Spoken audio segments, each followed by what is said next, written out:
Before we begin, take a breath. This story doesn't rush. It lingers, in quiet rooms, between unfinished words, in the spaces where love is found without being spoken. If you believe some stories are meant to be felt more than told, then you're in the right place. Like the video if you've been waiting for something slower, softer. And subscribe if you'd like to stay close to stories that don't shout, but stay.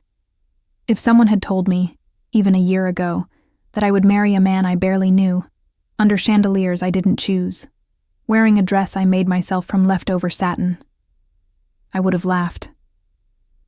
Not because it was impossible, but because I still believed in certain things then, like love, or choice, or fairy tales told over steaming cups of chamomile tea. But choices vanish quickly when you're poor, when your mother is dying, and when your father leaves behind more debt than memories. The ceremony took place in the Prescott Estate's side hall, an expansive room with high, echoing ceilings and walls lined with oil portraits of people who looked like they'd never known hunger or fear. No guests, no music. Just legal forms, murmured vows, and the cold scrape of Gavin Prescott's pen against thick paper. He never looked at me, not even once.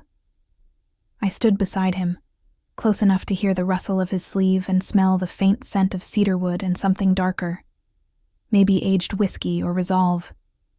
I wanted to say something, anything, but I didn't know what would make sense in a moment like that, so I stayed silent. He signed. I signed.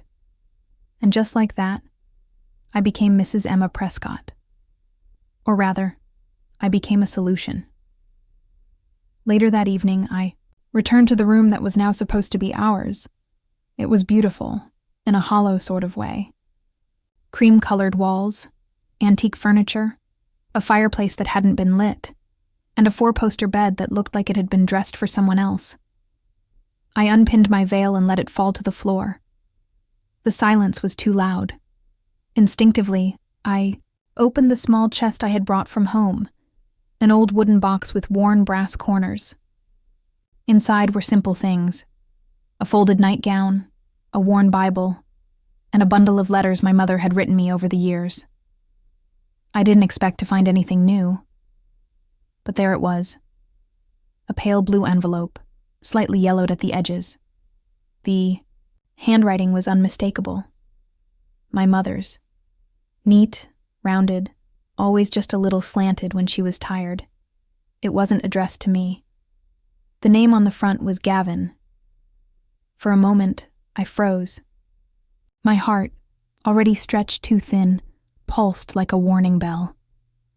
I read the letter by the window, under the amber light. Dear Gavin, if this letter ever finds you, I hope you remember the classroom on Maple Lane, the chipped chalkboard, the day you stayed after school to help carry books even when no one asked you to. You were 15, but you carried yourself like someone older, someone carrying too much. I saw the sadness in you even then. That need to protect the world, even when you didn't know how to protect yourself. I don't know what kind of man you became, but if you're reading this, I hope you've learned softness is not weakness. And I hope, somehow, you've found someone who sees you the way I once did. ML. My throat tightened. My mother had never spoken of a student named Gavin. She'd taught for 30 years, mostly in small public schools scattered across Vermont, and I knew she carried some stories she never shared. But this wasn't just a story. It was something more. I folded the letter carefully and tucked it back into the envelope, unsure whether to confront him or keep this secret tucked close to my chest. Gavin Prescott, the man I married hours ago, the man who couldn't be bothered to speak a word at our wedding, was once the boy who stayed behind to carry my mother's books. I looked out the window into the dark, manicured garden below. The trees swayed gently in the night breeze. Somewhere far off, a dog barked once and then went silent. In the distance, the estate's security lights glowed like distant lighthouses, cold and indifferent. The satin of my dress scratched slightly against my skin as I sat on the edge of the bed. It no longer felt like a wedding dress. It felt like armor, stitched from desperation and duty. I thought of my mother again, how she used to sing to me while brushing my hair, the tune soft and steady, how she'd squeeze my hand twice whenever I was nervous. Once for courage, she used to say, and once so you know I'm still here. Tonight, she was 5 miles away in a hospital bed, too weak to attend her daughter's wedding. And I was here, a bride by contract, a wife by circumstance. But something in that letter had stirred a quiet curiosity. A thread that, once pulled, might unravel everything I thought I knew about the man who stood beside me in silence today.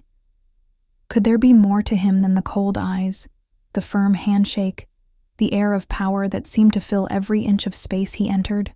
Could the boy my mother remembered still exist somewhere in the man I just married? I didn't have answers.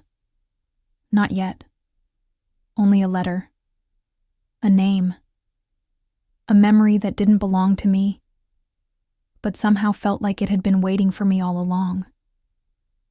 So I folded my hands in my lap, stared at the flickering candle on the windowsill, and whispered into the quiet room. "Who are you, Gavin Prescott, and why did you really choose me?" Outside, the wind brushed against the glass.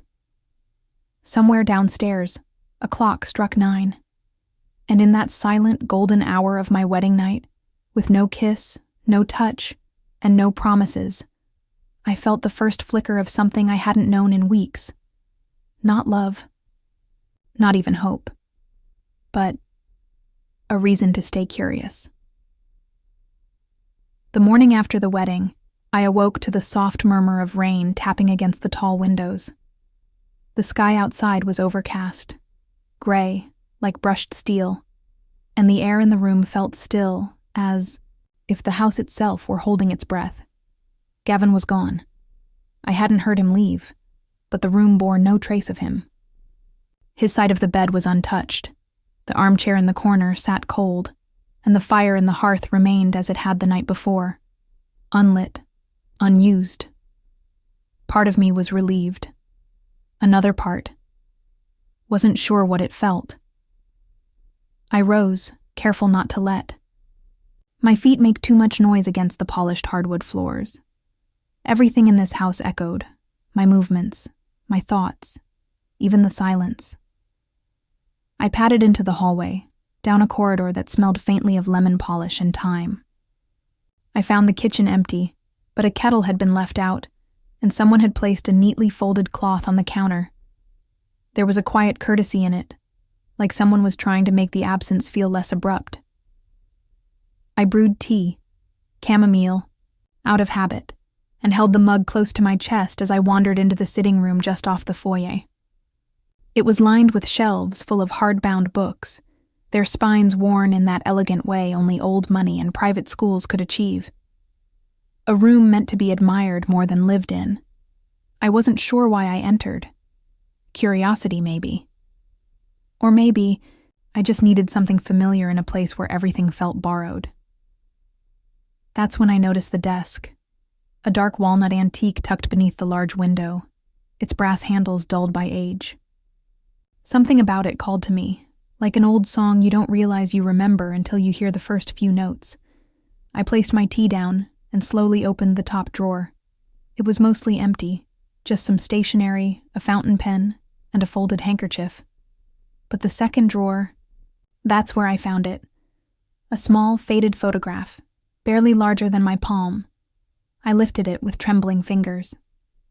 My mother, younger. Her hair pulled back in a loose bun, her smile warm and familiar.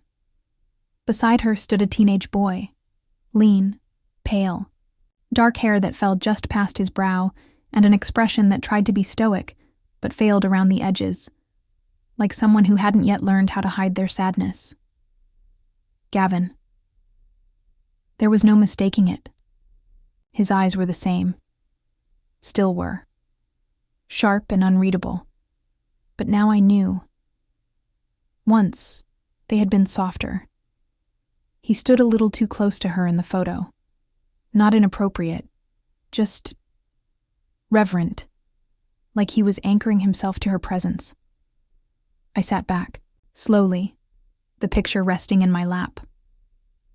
What was it about her that left such an imprint on people? Students, neighbors, strangers in the grocery store.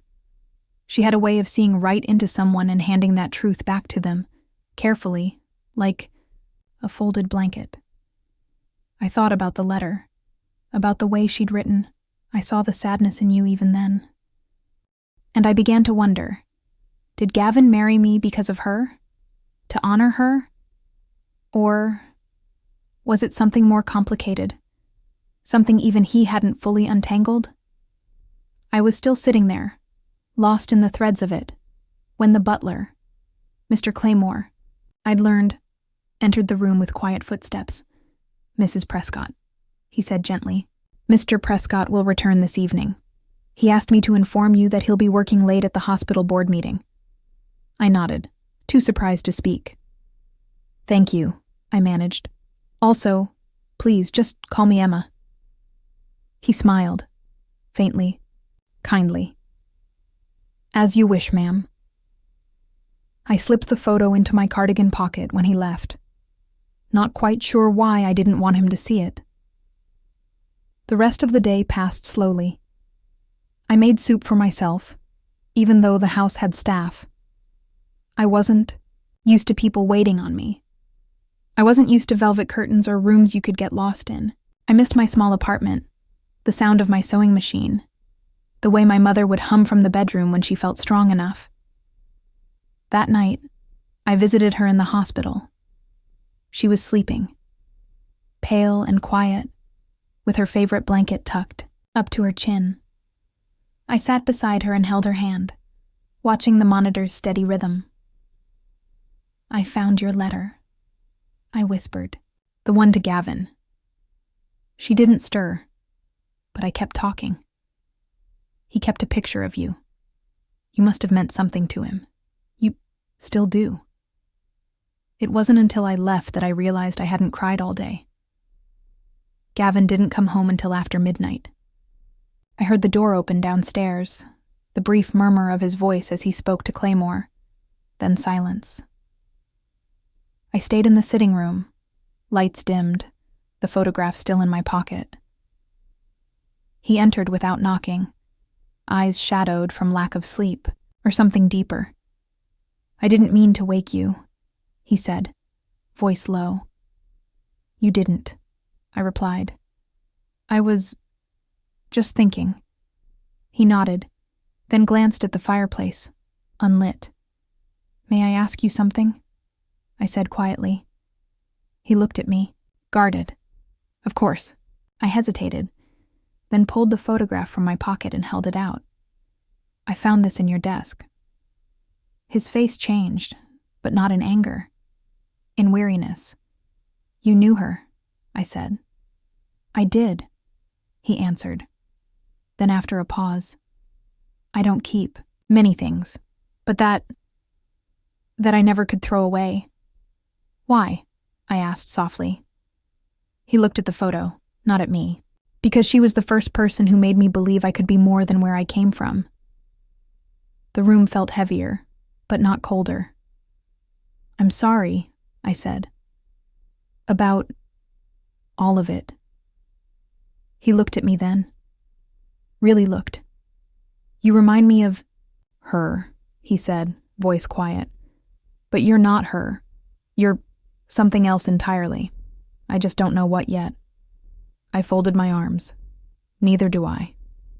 We stood there, two strangers bound by a contract, a photograph, and the echo of a woman who had changed us both. He left the room first, but as I sat alone again, this time the silence didn't feel quite as sharp. The storm rolled in late that afternoon, sudden and insistent. Sheets of rain whipped against the windows, and the wind howled through the trees surrounding the estate. It was the kind of storm that made everything feel closer. Walls, thoughts, people. By early evening, the power flickered and then surrendered. The lamps dimmed. The silence deepened. I found myself lighting candles, one by one, on the long windowsills, just as my mother used to when I was a child. Back then, she'd tell me it was a game, that the dark made the house softer, more honest. Tonight, I wasn't sure I wanted honesty. I was halfway through lighting a taper in the library when Gavin appeared in the doorway. No suit jacket, sleeves rolled up. His shirt clung slightly to his chest, damp from stepping out of the storm. His presence, even quiet, filled the room. "I didn't realize you were still awake," he said. "I couldn't sleep." He nodded. "Storms used to keep me up as a boy. I'd sit near the fireplace, pretend I was somewhere else." There was no judgment in his voice, no sharp edge, just memory. He stepped closer, his shoes silent against the rug. "Would you mind if I joined you?"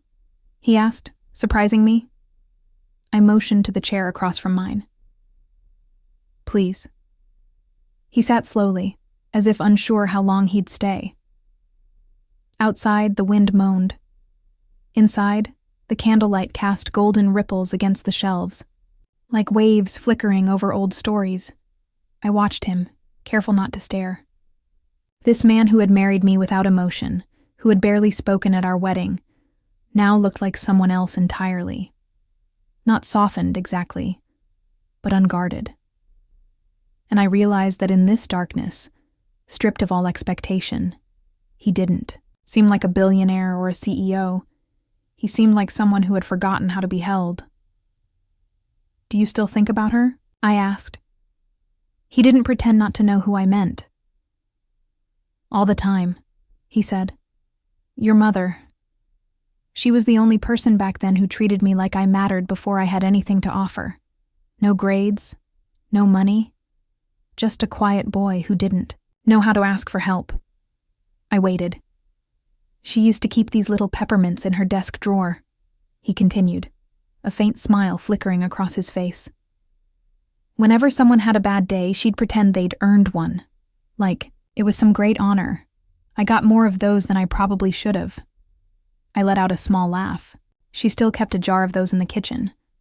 Always said life was easier with something sweet in your pocket. He leaned back, the candlelight catching the lines near his eyes. "She saved me, and I never told her." "You married me instead," I said softly. Not as an accusation, but as a question. Gavin's jaw tightened. "That wasn't the plan. The marriage was practical. Your family needed help. My board wanted stability. But when I saw your name, Emma Lane, He stopped. "You remembered." I remembered everything. The silence that followed wasn't awkward. It was full, of things neither of us had words for. "Do you regret it?" I asked. "No," he said immediately, then added more quietly, "But I regret not doing it differently." A log in the fireplace cracked loudly, breaking the moment. I stood and moved toward the hearth, adding kindling and coaxing the flame. My hands shook slightly, not from fear, but from the realization that something had shifted. Behind me, Gavin spoke again. "My sister died when she was 12. Cancer. We didn't have the money for the trial treatments. My mother, she worked 3 jobs and still couldn't make it happen. After that, I promised myself I'd never be powerless again." I turned. "She was your only sibling?" He nodded. "Her name was Lily. Your mother was her teacher too." I took a deep breath, walked back toward the chairs. "You started a medical company." "Because I wanted to make sure no one else had to choose between money and survival. But somewhere along the way, I stopped seeing people as people. Everything became transactions, numbers, outcomes." I reached into my pocket and pulled out the photograph again, the one of my mother and teenage Gavin. "She saw you. Before the world did. He looked at the photo, then at me. So do you, he said, voice barely above a whisper. That caught me off guard. I looked away, down at my hands, suddenly unsure of what to say. Outside, the storm had quieted. The wind still moved through the trees, but softer now, like breath. I don't know what you expect from me, I admitted. Nothing, he said. I've already taken too much. No, I replied. You haven't taken anything. You gave something. To my mother, to us. Maybe you just forgot why. A pause. Then, gently, he reached across the space between our chairs and set a small silver object in my palm. A wrapped peppermint. I stole this from her desk the day she retired, he said, smiling sadly. I've kept it ever since. I looked at the candy, at him, at the fragile human thread suddenly stretching between us.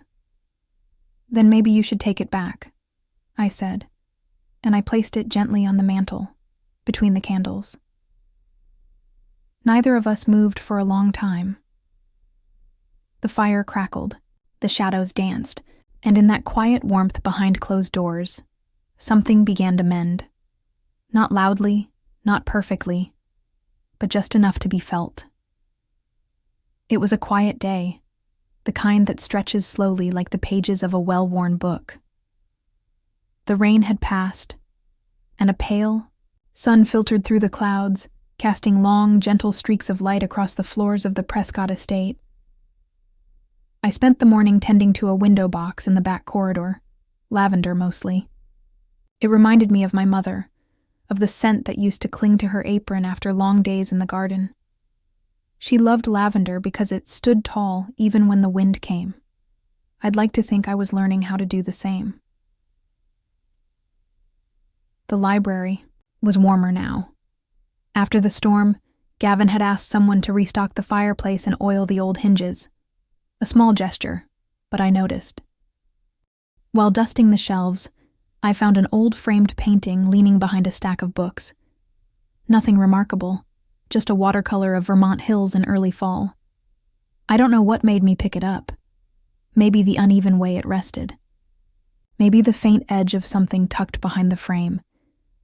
It was an envelope, worn at the corners, the paper soft from age. The handwriting on the front was unsteady, but careful. To Gavin. From Lily. No stamp. No address. Just intention.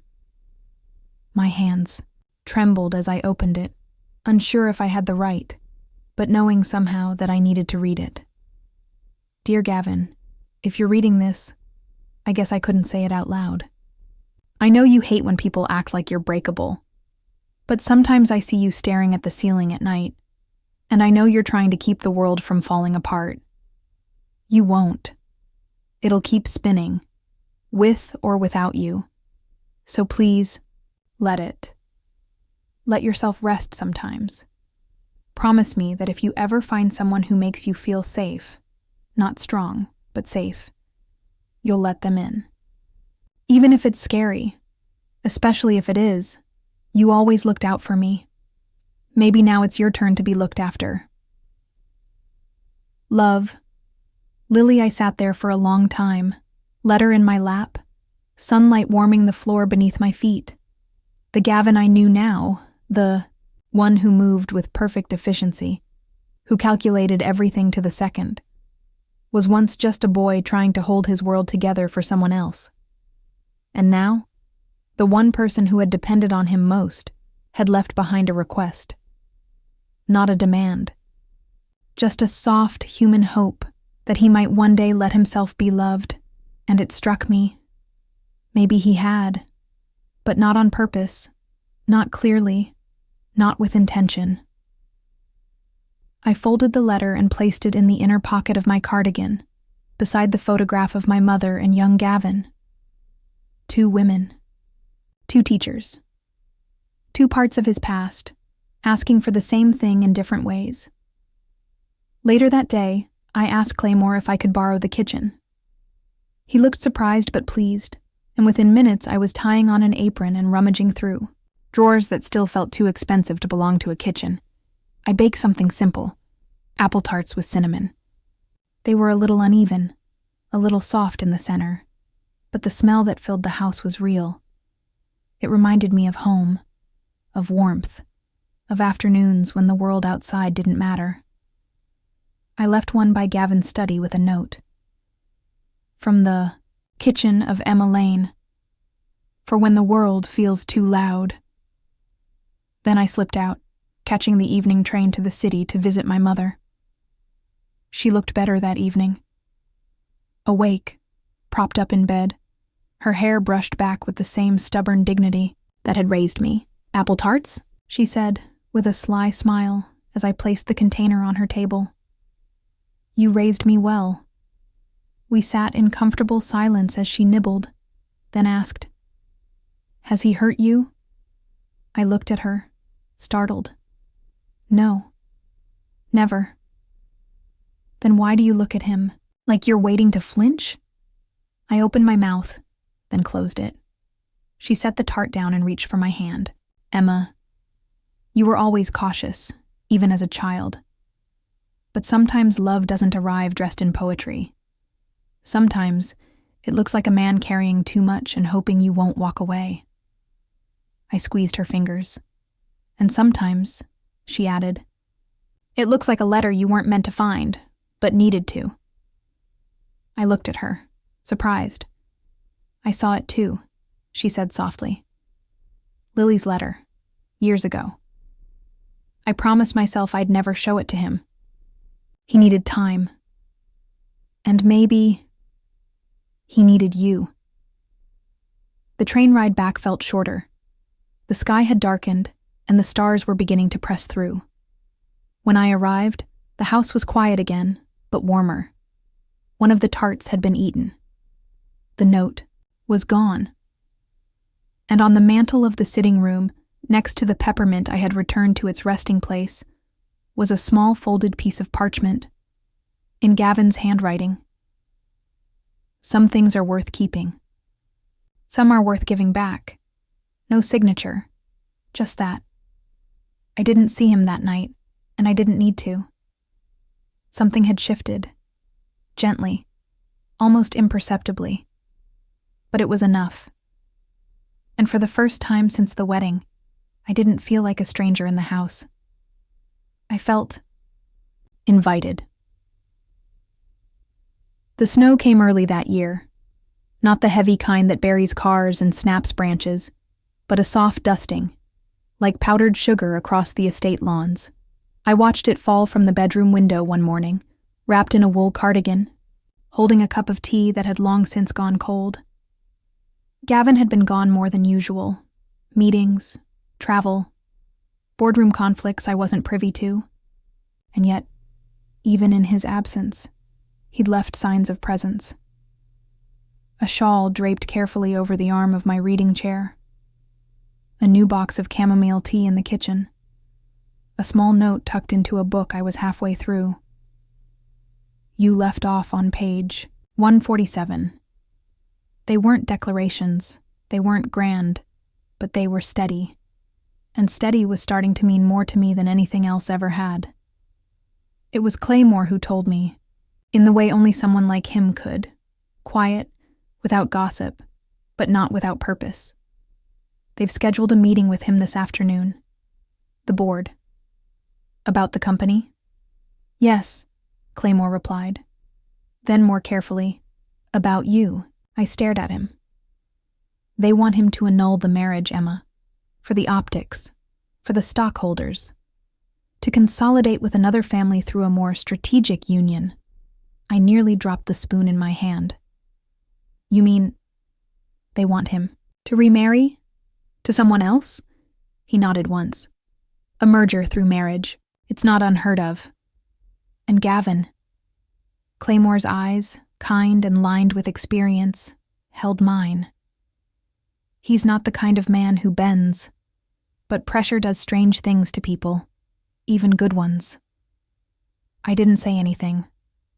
I just walked. To the nearest room, sat on the edge of a velvet bench, and tried to keep breathing. All of this, our wedding, our arrangement, had started as a transaction. I'd never deluded myself otherwise. But somewhere along the way, it had become something more. I had started seeing Gavin not as the man I owed, but as the man who never once asked me to owe him. And that made the idea of being traded away unbearable. That afternoon, I left the house. I needed air, noise, life. I went to the hospital. Not the one my mother stayed in, a different one, smaller, less polished, one she'd never seen. I asked for the director by name, though I wasn't sure why. He was a kind-faced man in his 50s. He greeted me like he'd been expecting me, though we'd never met. "You're Mrs. Prescott," he said, shaking my hand gently. "I'm honored. Your husband's foundation has done extraordinary things for us." I blinked. I didn't know Gavin had a foundation. He smiled.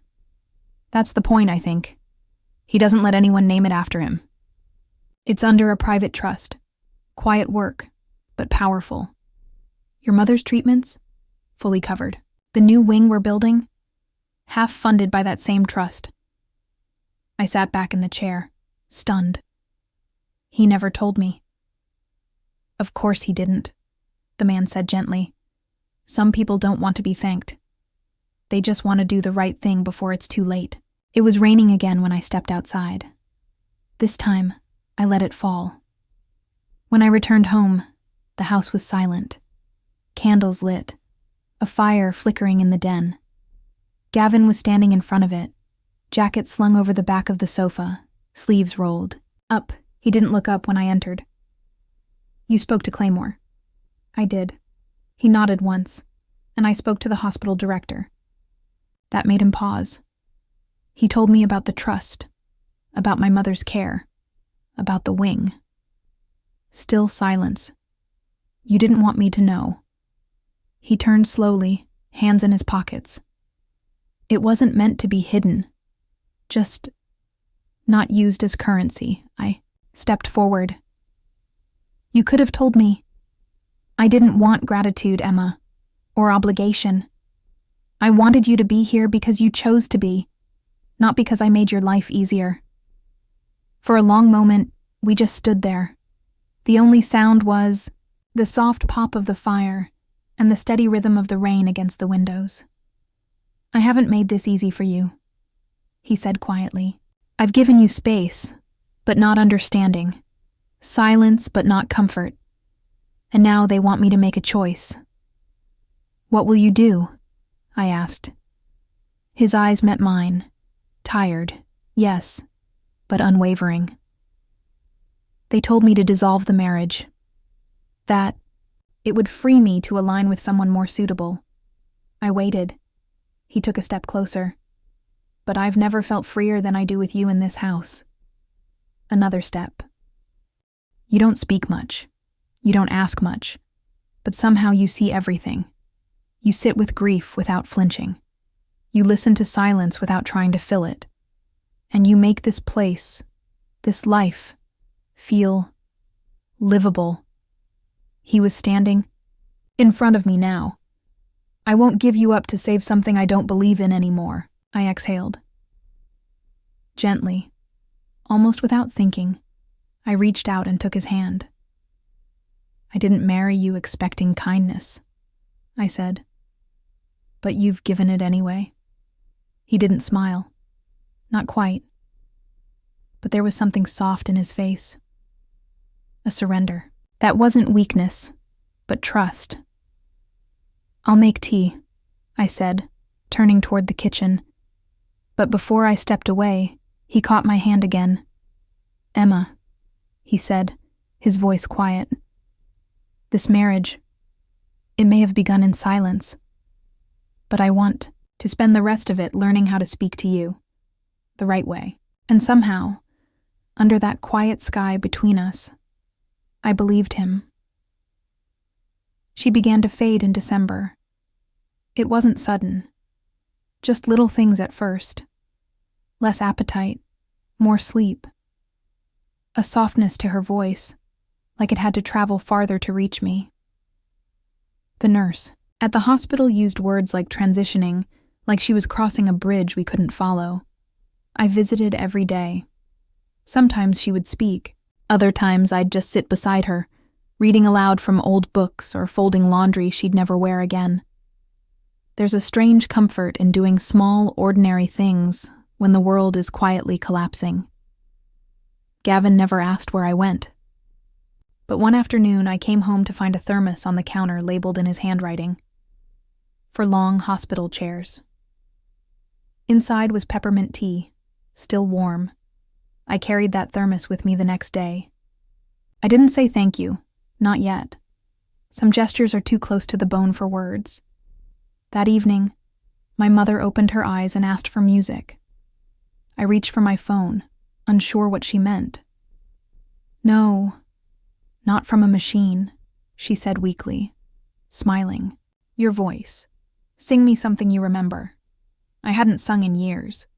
Not since I was a girl, and she would brush my hair in the kitchen while humming Edelweiss under her breath. But I cleared my throat, unsure and self-conscious, and began to hum the tune. Her eyes closed, her hand curled around mine. In that moment, I wasn't a wife or a daughter or a girl trapped in a life not of her choosing. I was simply hers, and she was simply mine. 2 days later, she slipped into sleep and didn't wake. I had been reading to her, one of the old poems she liked, something about gardens and time, and when I looked up, her chest had stilled. There was no drama, no warning, just stillness. I froze. For a full minute, I couldn't move. Then I lowered the book, kissed her forehead, and whispered, "You can go now, Mama.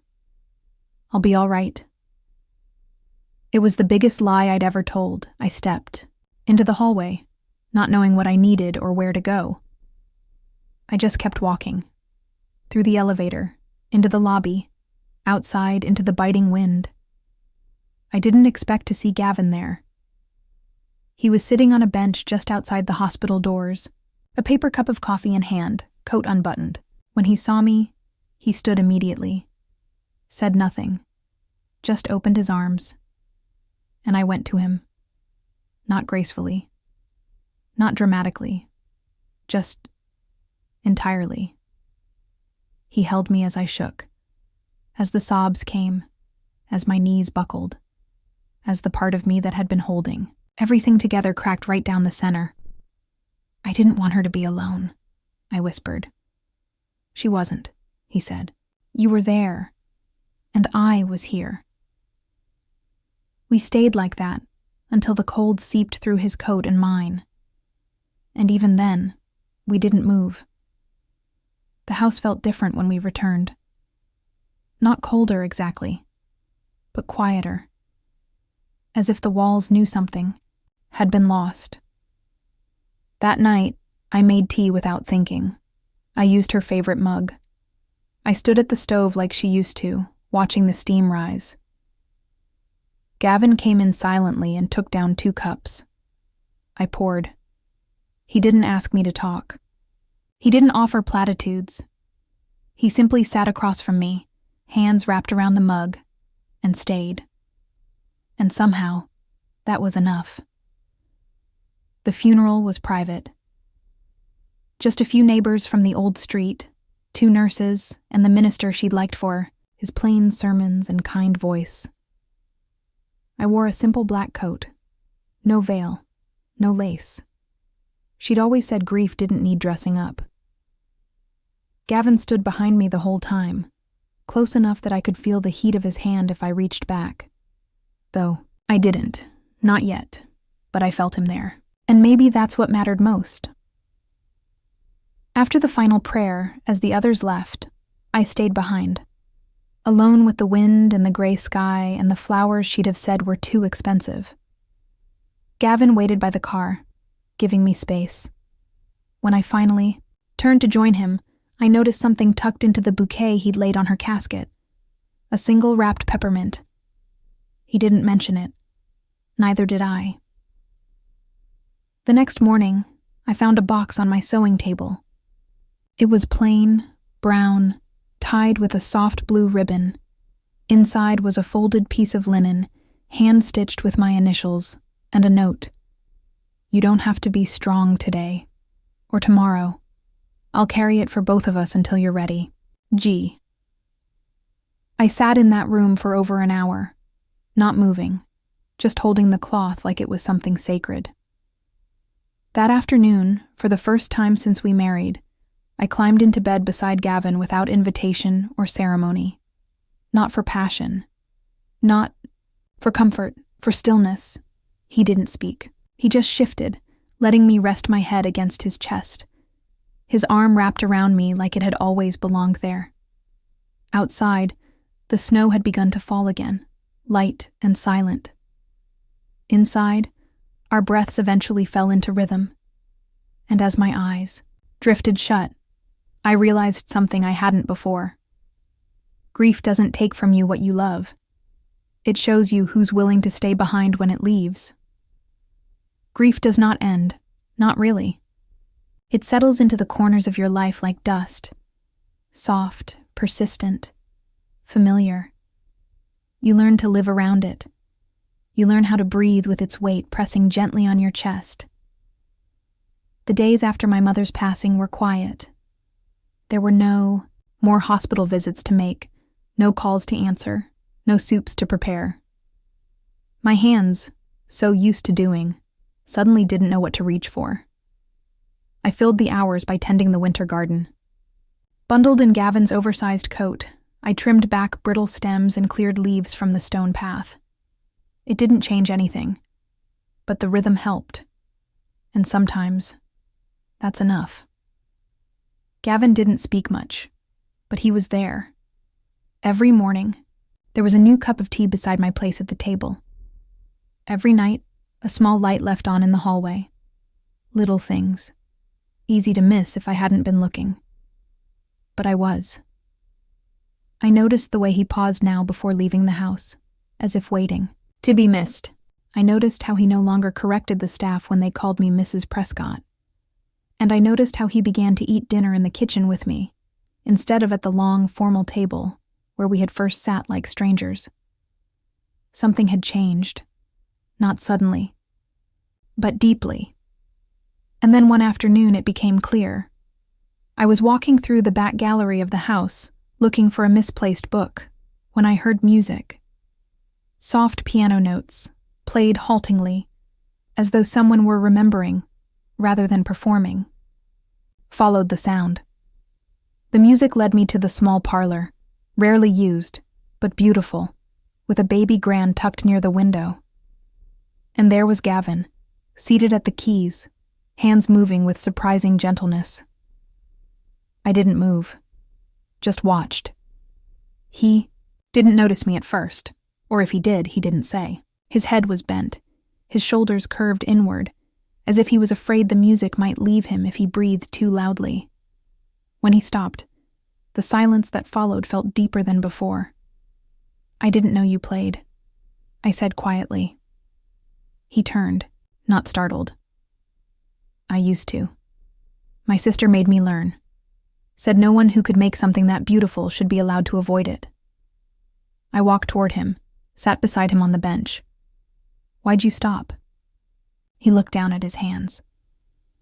"Because after she died, everything beautiful felt like betrayal." I nodded.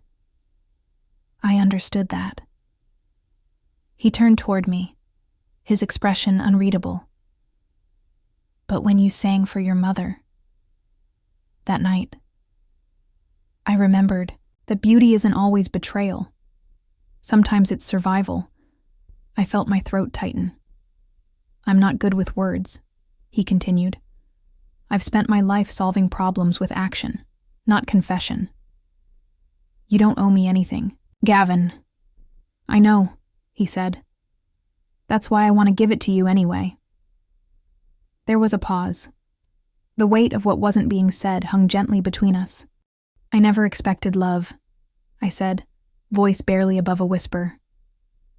I wasn't looking for it when I married you. I just wanted to protect what was left of my family." He reached for my hand.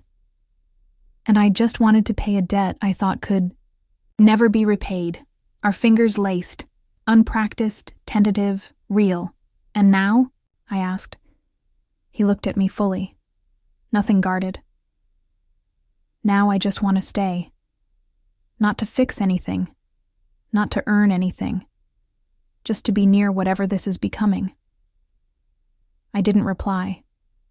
I didn't need to. Instead, I leaned my head against his shoulder, and we sat in the fading afternoon light as the snow outside the window began to fall again. Soft, unhurried, like it knew it had time. Later that evening, I returned to the sitting room where it had all begun. The fire was already lit. My mother's peppermint still sat quietly on the mantel beside Gavin's folded note. I added something of my own, a letter I had written the night she passed. "Mama, you always told me that home wasn't a place. It was a person who made you feel known and safe. I didn't know what that meant until now. You were my first home. And somehow, even in your leaving, you led me to my next. I'll love him gently, the way you would have taught me. I'll be okay. Emma." Behind me, Gavin entered the room and paused at the doorway, watching me quietly. "You're starting to look like someone who believes in tomorrow," he said softly. I smiled. "I'm starting to believe in us." He stepped forward and wrapped his arms around me, chin resting lightly against my hair. We didn't need to say more. Some things don't require declarations. They only need consistency. And quiet bravery. That night, we slept in the same bed again, not out of comfort or custom, but out of choice. Our fingers brushed between the sheets, finding each other in the dark, and held there. And I knew, without ceremony or vows, that something had shifted. We were no longer lost.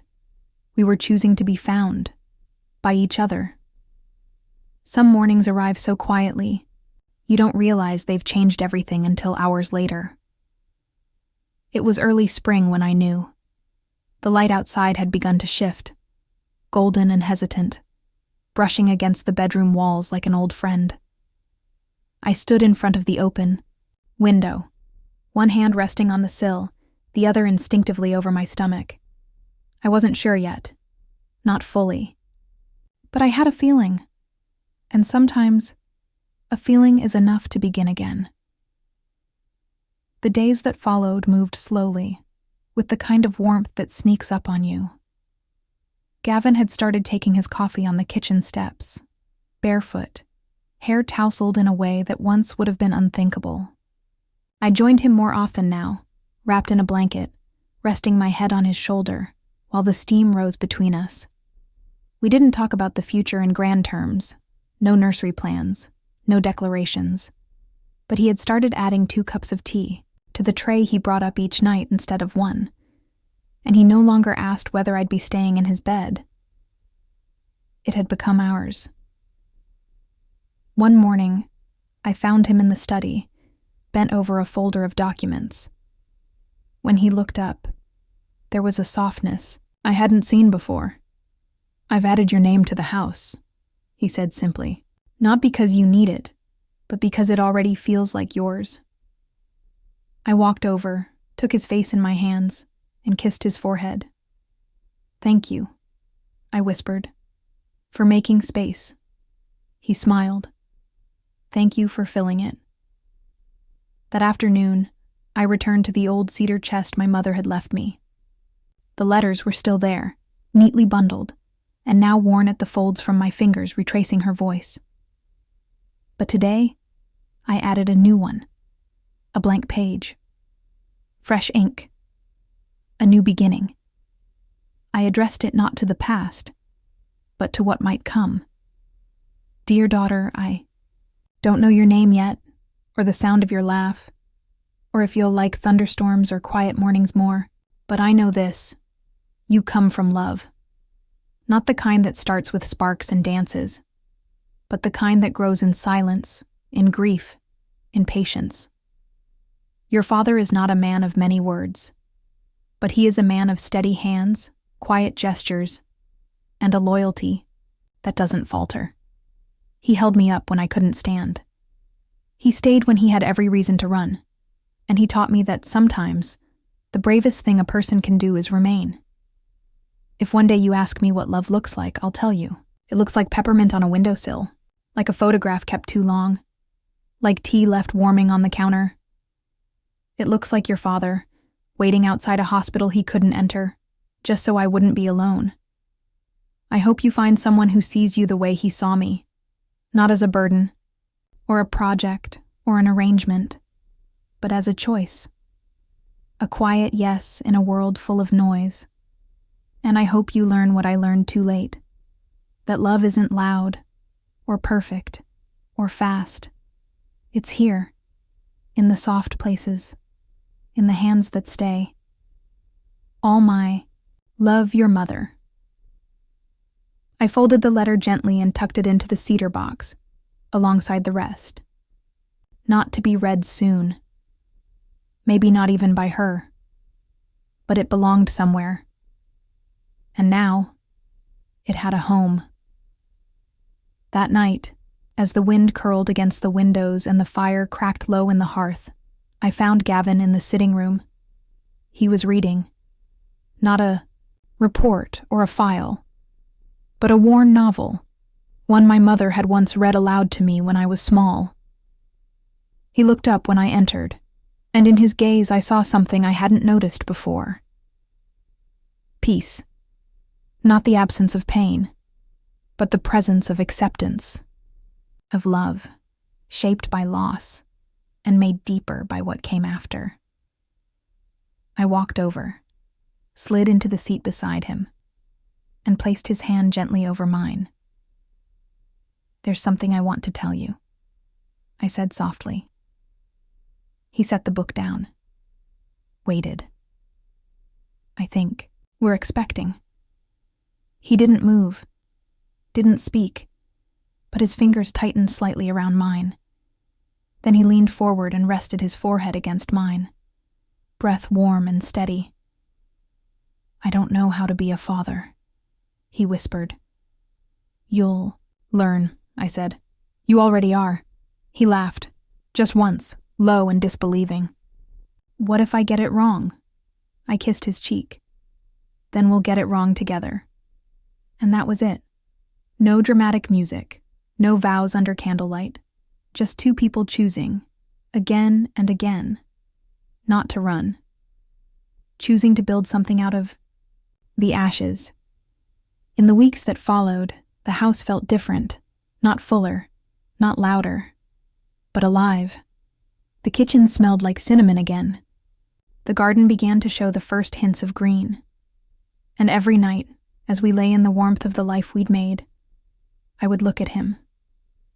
This man I once feared, once resented, and see only the truth. That love can be quiet, and still be everything.